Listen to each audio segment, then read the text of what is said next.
We're with our friend Jim Benson. He covers the Illinois State Redbirds, and we like to meet with all the different beat writers and announcers and all that here at Arch Madness. It's kind of family reunion time. And Jim, the Redbirds, we'll talk about your team first.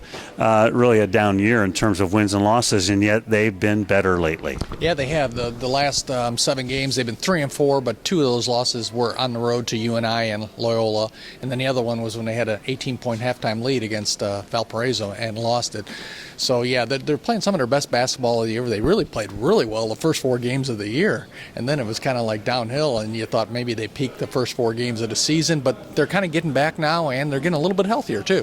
It seems to me that Coach Muller has enjoyed this team differently than maybe some of the teams that have been maybe a little bit more successful in the last couple of years, and maybe because he hasn't put pressure on them, they've been able to find themselves here late. Yeah, one of the things Dan said he had to coach last year was effort, and that's about the last thing a coach wants to do is coach effort. That has not been a problem with this team. I think the team chemistry is good. They just make a lot of bad decisions at the wrong time. Their turnovers, they're last in the league in turnovers per game. I think a little over 14 a game. That's kind of what really has been their bugaboo, but it hasn't been from a lack of effort. I think the effort's been pretty consistent all year. You have been covering these guys for a while, covered Illinois. You're deeply embedded in that part of the world. Sorry, you Missouri people, he's not one of us.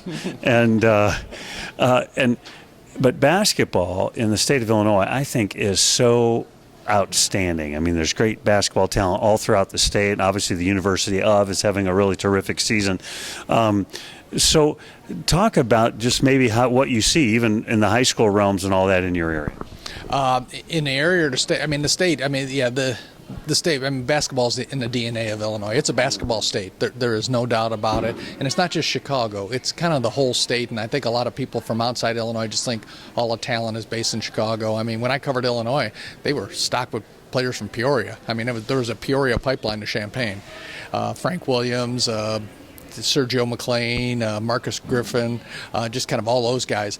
But it's the whole state, even the Quad Cities. Southern Illinois has some great basketball traditional. Pinckneyville, schools from down there. It's definitely a basketball state, and more so than a football state. And everybody, I mean, there's a lot of players to get from Illinois. And you notice it on even, the big-time rosters, even like Duke and all that. Yeah. When we break down this game, the Illinois State gets to take on the Drake Bulldogs, 2 really different kind of games that they played with Drake, and just a week or so ago knocked off the Bulldogs. How do you evaluate the way these 2 teams match up? Boy, yeah, I think they're pretty even for the most part, Harry. Like you said, the second game, Illinois State played a lot of zone, and why Drake had prepared for a zone, I don't think they had prepared for that much of a zone, and so I think it'll be different this time when you have a whole week to prepare for a team, knowing maybe what they're going to do a little bit more, and then actually having seen it the first time.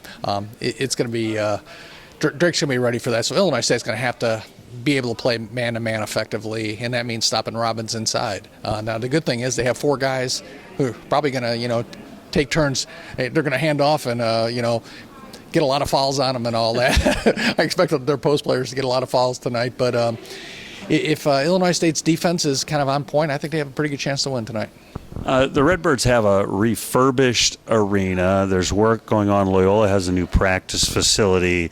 Indiana State's working on a new place. Attendance is up in several places. The league is on the improve, both behind the scenes and on the floor. It's been a better season. Talk about the state of the Valley. Yeah, I think it's very good, and I think you just even see it from the all-conference team, all the sophomores and juniors on there. Wow, I mean, there's a lot of nowadays, Harry. It's got to be if everybody comes back. Yeah. College basketball changes in an instant, and in the spring, starting even in the spring, a couple weeks after this tournament. So that'll be the big key. But I think there's definitely a resurgence, and you see it. I mean, obviously in the net, they're 10th now in the net, where they finished last year 14th, and like you say, the attendance is up at places that now it was down at Illinois State this year, but that's kind of understandable when you and Dan Muller and those Larry Lyons, they understand. When you're not winning, your attendance is going to be as good as this season before. It's just the way it is. But I think if Illinois State, I like their recruiting class next year. They got a couple really good freshmen. They basically have everybody back except for Copeland and Hillsman next year. And if they can keep the core together with the freshmen, I think they'll be back, and their attendance will be back. So yeah, I think the Valley's in probably the best spot it's been since Wichita State lost.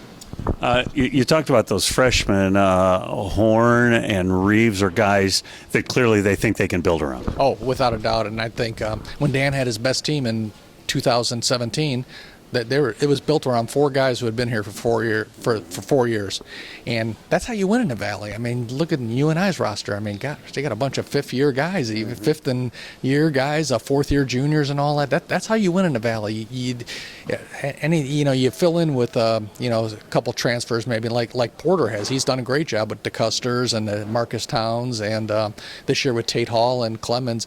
But you don't build your whole roster around a bunch of transfers. You have to build it with high school guys.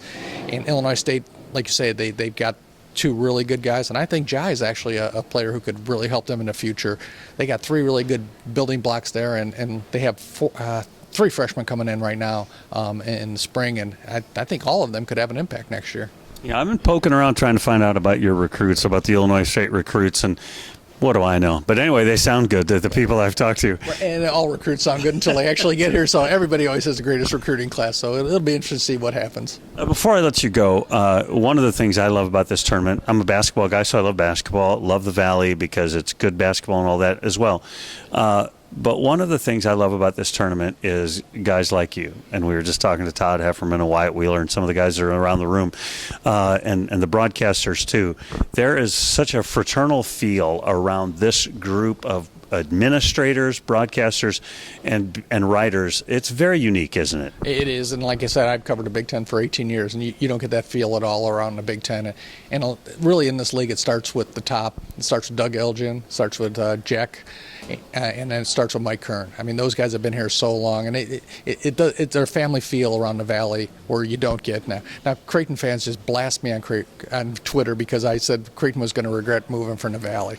Well, basketball-wise, Creighton hasn't, but I just want to know how many people actually go to the Big East tournament that came here from Creighton. I bet you it's maybe 20% of their fans, and that's what I meant when Creighton was going to miss the Valley. I mean, Creighton, remember how they? Oh my gosh! Oh yeah, exactly. And it was great seeing all that blue walking around downtown and all that. And you can't tell me those Creighton fans are going to New York City. There ain't no way.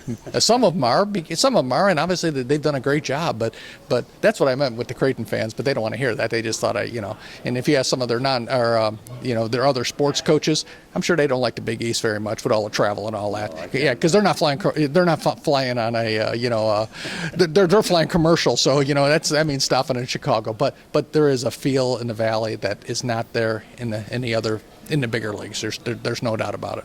I was talking to Darren DeVries the other day, and I said, I always want to root against Creighton because they should have stayed in our league. But I want to root for them because they used to be in our league, and Greg McDermott's such a good guy. Yeah, right. And I know for a fact Greg McDermott did not want to go to the Big East. I had that on pretty good authority. He's done a great job there, and congratulations to Creighton. I pull for Creighton. I do. They're good people there. Rob Anderson, the SID there. I miss seeing Rob and all that, and I miss seeing the Creighton people. They'll always be Valley people in my estimation. And Doug McDermott was a 3-year Valley guy, only a 1-year Big East guy, so we claim him more. That's exactly right. Yeah, he's got 2 Larry Bird trophies, so yeah, he's a Valley guy. That's Jim Benson. He covers the Illinois State Redbirds. Appreciate your time. Have a great weekend here. All right. Thanks, Eric. You've been watching this right here on ValleyHoopsInsider.com.